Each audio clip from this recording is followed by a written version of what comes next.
military officers sent to establish contact with the pilots of crashed UFO come into contact with a huge robot-like being with a flat hat in the suburb of the city. You might have thought it's some science fiction movie, and you would be correct. It's a Russian science fiction film called Attraction from 2017. You're currently watching scenes from that movie, but what's most interesting in the whole story is where did the creator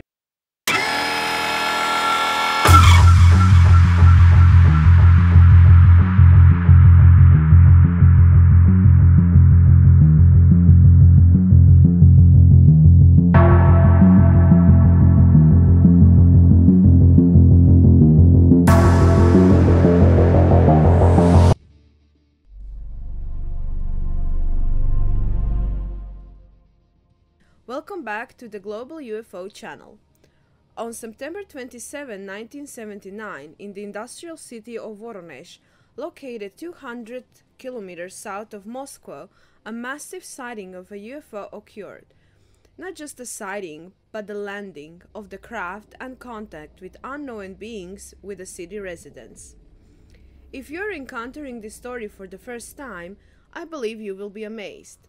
In the suburb of the city itself, a group of children playing football, Vasya Surin, Zenia Bilonits, Yulia Sokolova, and Sergei Markov, saw a pinkish glow in the sky that gradually turned into a luminous sphere, now shining in red, emitting a sound resembling a whistle.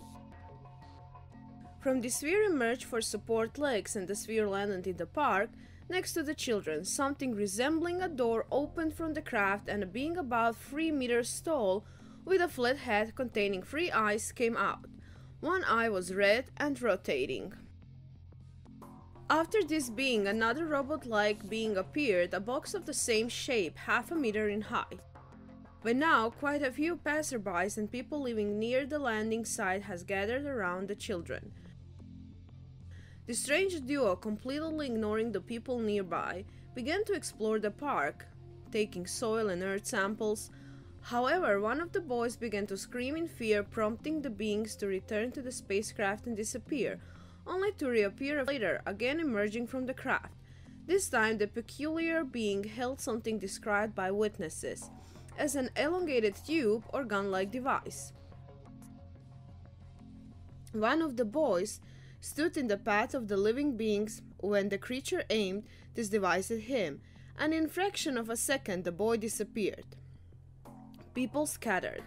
These bizarre creatures returned to the spacecraft and vanished. In short, this describes the events of that day, and I know what some of you must be thinking: impossible. This sounds like a scenario from some science fiction cartoon for children. But while investigating this event, I realized that the things are not so straightforward. Hundreds of witnesses claimed to have seen the spacecraft in the sky that day, although they didn't witness the landing itself. Among the prominent witnesses was Sergei Matvieyev, a police lieutenant, and academic Genrik Silanov. Shortly after the incident, the children provided sketches and drawings of what they had seen. The boy who mysteriously disappeared was found alive and well. The Russians took the investigation seriously. The news was first reported by the respected Russian news agency TASS. Witness statements varied. Some claimed to have seen 2 humanoid beings. Witnesses began to come forward, asserting that they had seen these beings several days earlier at different locations at the landing site. 4 elephant leg-shaped imprints were found in the ground. Based on the depth of the imprints, investigators concluded that the object weighed around 11 tons. Increased radioactivity was measured at the landing site. Another almost similar case from 1977 in South Wales, UK, involved 6 children who witnessed a similar being emerging from a spacecraft after landing, investigated by the British Ministry of Defense. Skeptics argued that the Russians fabricated this story that year. The Soviet Union was on the brink of collapse, and the authorities wanted to divert people's attention from the poor economics and political situation, bringing popularity to the Soviet Union to keep it with the United States, which was massively exploiting such stories by making movies, series, and comics, anything that would bring money and popularity.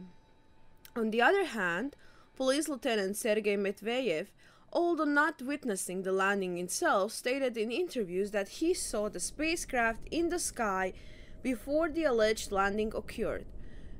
Genrikh Silnanov, also a witness to the spacecraft sighting and director of the geophysical laboratory, accused the media of exaggerating the story and the children's testimonies. What is the truth and what is falsehood? Perhaps we will never know. I believe that something definitely happened that day. The media certainly sensationalized the story and may have added some fantastic details, but something certainly happened because there were simply too many witnesses claiming to have seen the spacecraft. That day, the main witnesses of this story were children, who are now in their 30s, and would be really interesting to find them today and get confirmation of the story, and who knows, maybe even a denial. As for the description of these beings, it is very interesting because through the history of human sightings and extraterrestrial beings, in a similar case from the UK, this is the only case with the description of this type of beings, especially interestingly termed robotic assistant, never mentioned in any other cases. Another interesting thing is in many other cases through the human history is that the beings that emerged from the spacecraft completely ignored the views of curious people and did not perceive humans at all unless the people somehow interfered with their actions. To me, this is alarming because they obviously do not take us seriously and do not consider us relevant. In other words, we are insignificant. The city of Voronezh did not become a magnet for tourists after this event. After a few months, the story was forgotten, and today almost no one remembers that incident. Did the Russians just try to match the Americans with this fantastic story, or did something really happen? As I've already said, I think there's definitely something here. We may never know the exact details, but I think there's definitely something beyond what you might think. Thank you all for watching. You're on a Global UFO channel. See you again. Bye!